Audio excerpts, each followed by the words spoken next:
Assalamualaikum warahmatullahi wabarakatuh. Saya Sandra Agustina dari Konsi AA 2014. Di sini saya akan membacakan tentang hasil review saya jaringan komputer yang kedua, yaitu tentang komunikasi data. Apa sih komunikasi data itu? Di sini dijelaskan komunikasi data adalah suatu hubungan atau interaksi antar device yang terhubung dalam sebuah jaringan, baik yang jangkauan sempit maupun dengan jangkauan yang lebih luas. Apa aja sih komponen yang dibutuhkan? Di sini ada 5 komponen. Yang pertama, pengirim, yaitu sebagai perangkat pengirim data. Yang kedua ada penerima sebagai perangkat menerima data. Yang ketiga ada data, yaitu informasi yang akan dikomunikasikan. Yang keempat ada media pengiriman, yaitu media atau perantara untuk mengirimkan data. Yang kelima ada protokol, yaitu aturan-aturan yang berfungsi sebagai penyelaras hubungan. Selanjutnya, media komunikasi data. Di sini dibagi menjadi dua, yaitu melalui alat atau device. Yang kedua, melalui satelit. Yang pertama, melalui alat atau device. Di sini ada dua media lagi, yaitu media kabel dan media nirkabel. Untuk media kabel, yang pertama ada kabel koaksial dan yang kedua ada kabel fiberoptik. Yang pertama, kabel koaksial.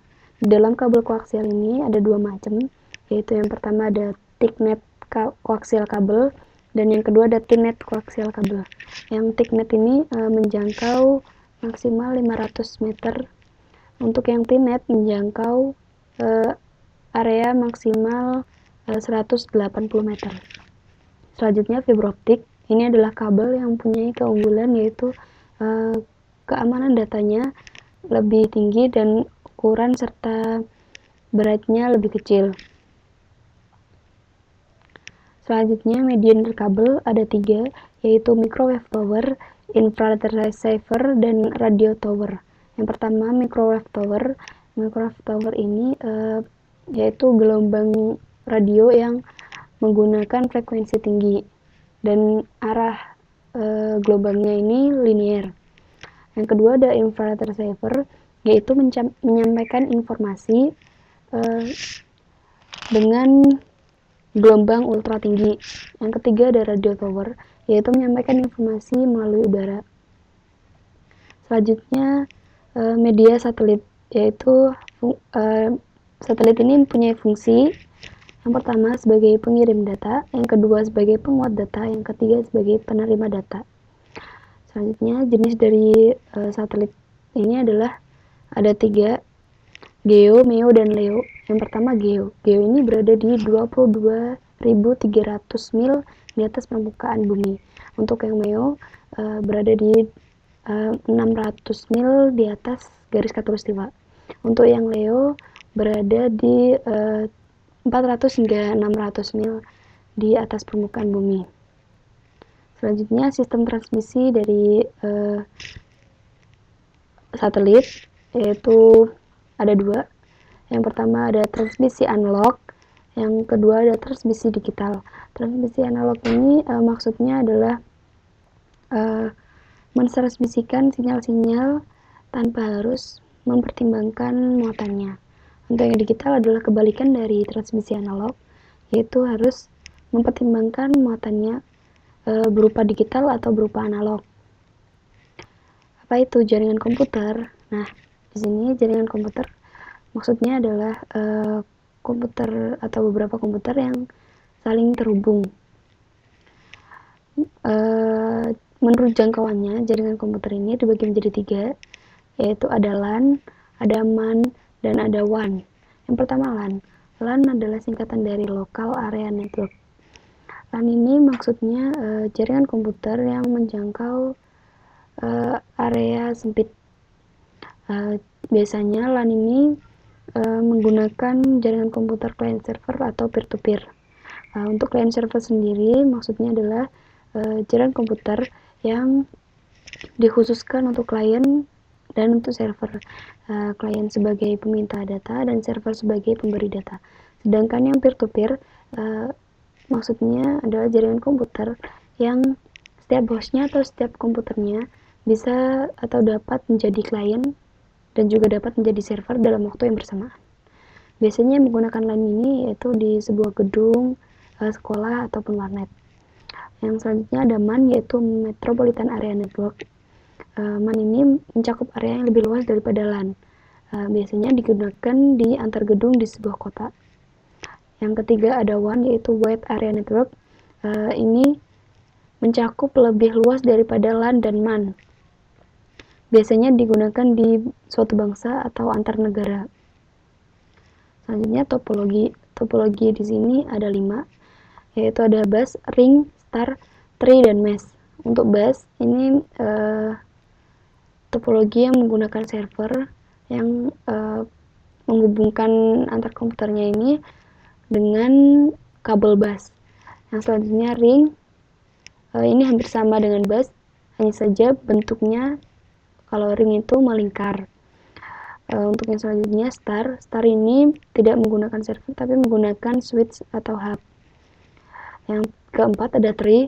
Tree ini adalah gabungan dari beberapa star yang dihubungkan melalui kabel bus. Yang selanjutnya, yang terakhir yaitu mesh, yaitu antar komputer dihubungkan melalui kabel tanpa melalui switch atau hub. Apa sih perbedaan komunikasi data dan jaringan? Sebenarnya komunikasi data dan jaringan ini hampir sama, hanya saja kalau komunikasi data cenderung pada keandalan dan efisiensi transfer sejumlah bit-bit dari satu titik ke tujuannya. Kalau jaringan komputer ini lebih mementingkan arti dari tiap bitnya dalam proses pengiriman hingga diterima di tujuannya. Apa aja sih dampak dari adanya komunikasi data dan jaringan? Di sini ada dua dampak, yaitu dampak negatif dan dampak positif. Dampak negatifnya yang pertama pastinya mahal karena membutuhkan biaya banyak. Yang kedua ada virus, yaitu virus di sini maksudnya dapat mudah masuk ke servernya dan akhirnya menyebar ke jaringannya. Lalu unwanted program, yaitu program-program yang tidak diinginkan. Yang kedua ada dampak positif, yaitu pendidikan pertama lebih mudah. Yang kedua pekerjaan lebih ringan, dan yang ketiga permainan lebih mudah diakses. Apa sih kegunaan dari komunikasi data dan jaringan komputer? Kegunaan di sini ada 5. Yang pertama ada data sharing, yang kedua ada program sharing, yang ketiga ada device sharing, yang keempat ada hubungan antara perangkat yang berbeda, yang kelima ada paperless. Yang pertama data sharing. Data sharing ini maksudnya adalah jadi komputer satu komputer bisa menggunakan data atau file dari komputer lain. Yang kedua ada program sharing. Di sini maksudnya adalah biasanya file-file aplikasi pokok disimpan dalam server lalu dapat diinstal bersama-sama oleh jaringannya. Yang ketiga ada device sharing. Ini biasanya contohnya yaitu printer satu digunakan oleh beberapa komputer. Yang keempat ada hubungan antara perangkat yang berbeda. Ini maksudnya dalam sebuah jaringan kita dapat berkomunikasi dalam konferensi video atau media. Contohnya video call dan sosial media. Yang terakhir ada paperless, yaitu meringankan pekerjaan pengguna karena di sini berkurangnya penggunaan kertas. Komunikasi adalah sarana untuk saling berhubungan dan berinteraksi. Nah, untuk dapat berinteraksi dan berhubungan, sebuah jaringan atau komputer ini harus mempunyai protokol. Rules of communication. Di sini ada 5. Yang pertama, message encoding. Message encoding ini maksudnya bagaimana cara data ini dapat ditransfer ke tujuannya melalui media. Yang kedua ada message formatting, yaitu data diformat dahulu sebelum dikirim agar dapat tersampaikan di tujuannya. Yang ketiga ada message size, yaitu kita membuat size baru yang lebih kecil daripada ukurannya agar dapat sampai ke tujuannya. Yang keempat ada message timing, yaitu waktu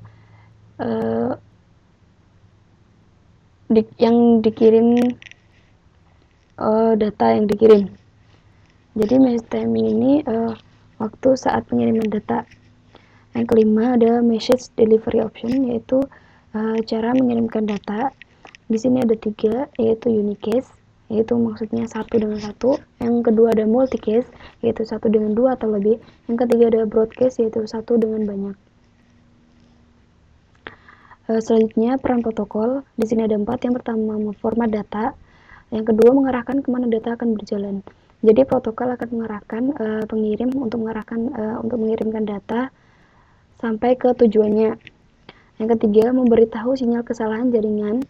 Di sini maksudnya protokol memberitahu jika ada error pada saat pengiriman data. Yang keempat adalah mengatur data yang tersambung dan terputus. Jadi yang menyambungkan dan memutuskan data adalah protokol. Jenis-jenis protokol di sini ada 4, yaitu aplikasi protokol, transport protokol, protokol internet, dan network access. Di sini saat pengiriman data, data akan melewati 4 protokol ini. Contoh dari aplikasi protokol sendiri adalah HTTP dan DNS. Kalau transport protokol ada contohnya TCP.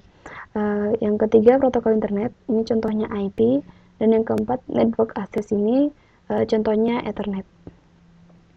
Sekian presentasi atau review dari saya. Terima kasih atas perhatiannya. Wassalamualaikum warahmatullahi wabarakatuh.